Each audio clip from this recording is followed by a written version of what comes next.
আজ আরও একটি নতুন ভিডিও প্রিয় বনসাই উৎসাহী, বনসাই অনুরাগী এবং বনসাই প্রেমী মানুষদের উদ্দেশ্যে। বিশেষ করে যারা নতুনভাবে বনসাই শুরু করছেন তারা অনেকেই বুঝে উঠতে পারেন না কি করবেন এবং কি করবেন না। সে উদ্দেশ্য নিয়েই আজকের এই ছোট্ট ভিডিও। প্রায় বসন্তের হাওয়া বইতে শুরু করেছে। আমরা আমাদের প্রিয় বনসাইগুলির মাটি পরিবর্তন শুরু প্রায় করে দিয়েছে। যারা যারা বনসাই করেন সকলেই আশা করি শুরু করে দিয়েছেন।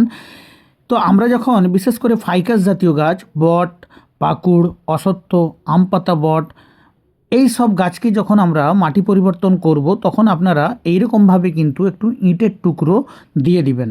কেন ইঁটের টুকরো দিবেন? আপনার বনসাইয়ের নেভারিকে দুর্দান্ত করতে, অর্থাৎ শিকড়ের স্ট্রাকচার সুন্দরভাবে করতে এই ইঁটের টুকরোর কোনো বিকল্প নেই। এর আরও একটি উপকারিতা, যখন মার্চ এপ্রিল মাসে প্রচণ্ড দাবদাহ অর্থাৎ প্রবল যখন রোদ থাকবে সেই সময় আপনার গাছে কিন্তু প্রচুর পরিমাণ জল শর্টেজ হবে।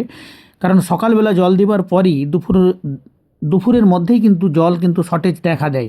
এই ইঁটের টুকরোগুলো কিন্তু জলকে সংগ্রহ করে রাখবে, জলকে সঞ্চয় করে রাখবে এবং গাছ তার প্রয়োজন মতো ওই শিকড় থেকে ওইখান থেকে কিন্তু ওই ইঁটের টুকরো থেকে জল কিন্তু সংগ্রহ করবে, ফলে এই গাছটি কিন্তু ভালো থাকবে।